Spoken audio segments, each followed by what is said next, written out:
पुण्य कमा रहे हो और कोई संगत को तोड़े वो पाप कमा रहे हो। कैंची को पैरों में रखते हैं। किसी ने पूछा भी कैंची को पैरों में क्यों रखी है?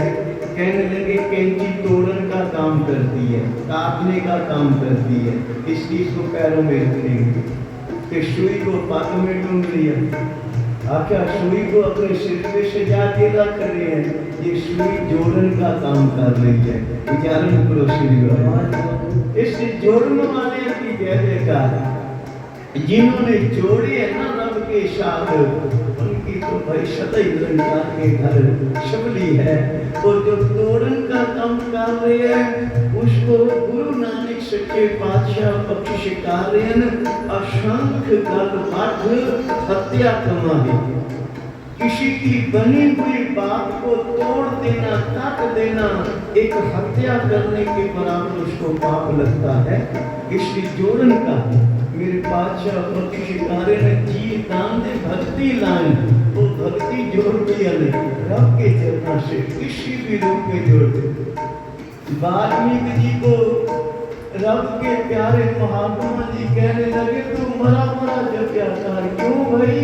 क्योंकि तेरे पाप ज्यादा हैं, पापा का बोझा तेरा ज्यादा भारी है, पलड़ा भारी है पापा का।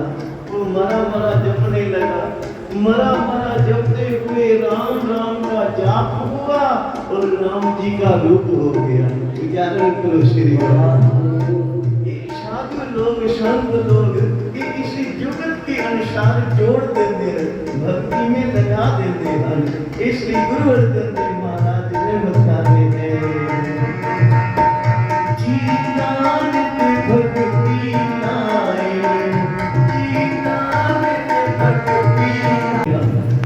और थोड़ी सी दूरी पे एक भेखी साधु बैठा है। इन अखियां मीटियां मानो अकाल पुरख वाहिगुरु जी के साथ एक मिल हो जाते, शुद्ध जोड़ी बैठे हुए। कोई शब्दकार आया, शब्दकार ने अपने कपड़े उतारे, एक रुपया की थैली थी, वो रुपया की थैली भी उतार के कपड़िया में रख दी। आप नदी में स्नान करने चला गया, स्नान करके बाहर आया, कपड़े पहरे थे, रुपया की थैली नजर ना आवे। सोचा कि वो तो साधु थे, वो तो जुड़िया हुआ है परमात्मा जी के साथ। उसने नहीं, ये नामदेव छींबा, ये जो कपड़े धो रहे हैं ना, नीच जाति का है, गरीब है। गरीब लोगों का ही काम होता है चोरी करनी, वो ना होते नामदेव ने मेरे रुपया वाली थैली चुराई है। विचारण करो श्री नामदेव जी को पकड़ लिया, बता मेरे रुपये कहाँ रखे हैं? रुपया वाली थैली कहाँ पे छुपा के रखी है तूने? भाई नामदेव जी हैरान हो गए, मैं अपना काम कर रहा हूँ, तेरे रुपया की थैली मुझे क्या खबर? कहने लगा जी तूने चुराई है, तुम गरीब लोग ऐसे करते हो, जहाँ कोई धन किसी वहीं पे चोरी करके दौड़ जाते हो, बता कहाँ पे रखी है? नहीं तो राजे के पास ले जाऊंगा, कोतवाली ले जाऊंगा, शिकायत होगी वहां पे तेरी। भाई अब नामदेव जी ने बेनती की ठाकुर जी के चरणों में, तो मेरे पीछे ये देखो इसने मुझे गरीब जान के पकड़ लिया है, मानो मैंने इसके रुपये चुराए। अब तो आप ही कोई कृपा करो, हम लोग करता राम स्नेही, हमारे तो आप राम जी हो भाई, आप जी के बिना दूसरा है कोई नहीं। संता मानो दूता डानो, एक कोतवाली मेरी, अपनी कोतवाली की बात कर रही है, मैं कह रहा मेरी कोतवाली में तो आपका ही हुक्म चलता है ना। सासे में देखो श्री आप मेहर करो, बख्शिश करो भाई। नामदेव जी की अरदास जब पहुंची निरंकार जी के चरणों में, तो भगवान जी ने फिर गला बरताई, वो थोड़ी हवा आई ना, तो साधु जिस कमली पे बैठा था, अखियां मीट के भेख बनाई बैठा था, हवा से वो कंबली उड़ के साधु के ऊपर जा गई और नीचे से रुपया वाली थैली निकल आई। बेचारा खुश हुआ के नाम पे जी कहने लगे वो पेड़ रुपये तेरे भाई तेरा जाके। तो महाराज आंदे ऐसा साधु नहीं, साधु होवे ते गुरु नानक का पूर्ण साधु होवे, पूर्ण संत होवे, निरंकार का होवे। कोई बैठा था ना संत, पास में उसका चेला भी बैठा था, ते दोनों जुड़े हुए हैं, अखियां बंद, नेत्र मूंदे, निरंकार का ध्यान धरी बैठे हैं। ते सामने एक बर्तन रखा हुए है। कोई आया, उसने 5 चांदी के सिक्के बर्तन में डाले और आगे चला गया। थोड़ी देर बाद संत साधु जी ने नेत्र खोले, ते पास जो चेला बैठा था उसने 4 चांदी के सिक्के गुरु जी को भेंट कर दिए। गुरु जी हैरान हो गए, 4 सिक्के दे रहे। सेवक ने आखा महाराज जी फलाना बंदा आपको 4 चांदी के सिक्के मत्था टेक के चला गया है। ते संत जी महाराज कहने लगे भले पुरखा, खड़का तो 5 का आया था, तू मुझे 4 दे रहे हैं। उच्चारण करो श्री वाले। जब उसने मत्था टेके 5 चांदी सिक्कियां का खड़का आया था, मैंने सुनिया कि तू 4 चांदी के सिक्के निकल रहे हैं। तो महाराज ने आख्या भी शांत होए तो पूर्ण रब का रूप होए।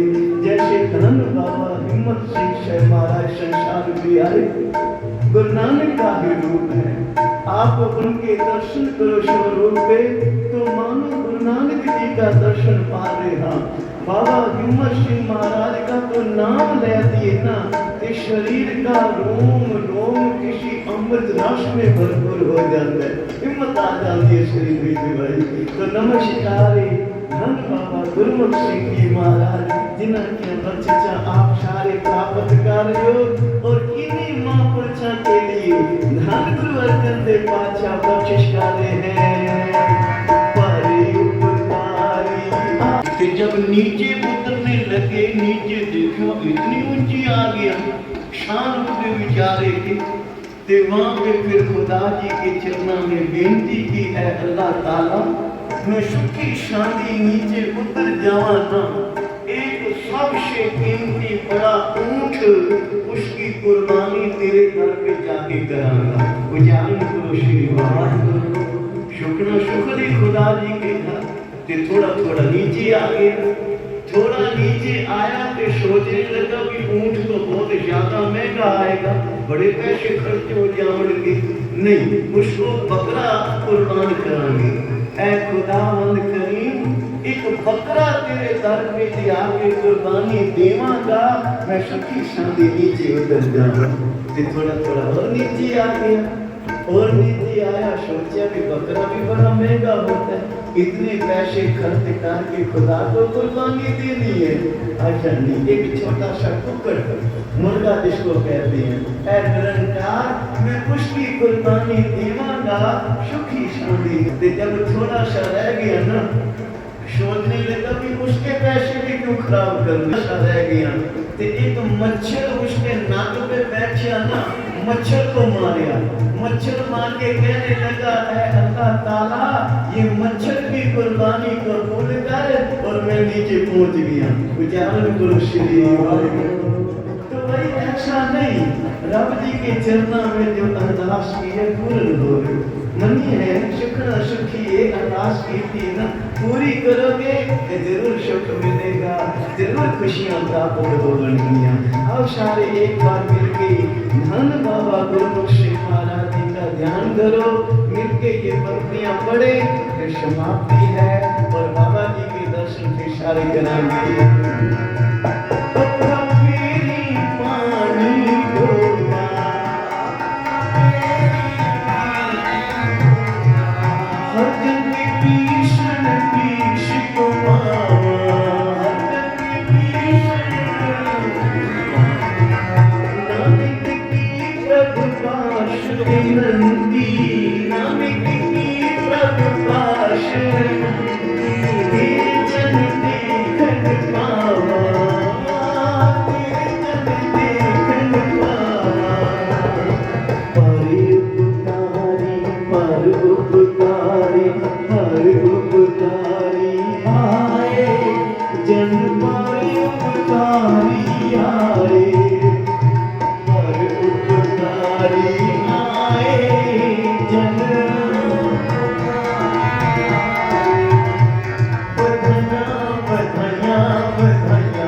बधाइयाँ बधाइयाँ बधाइयाँ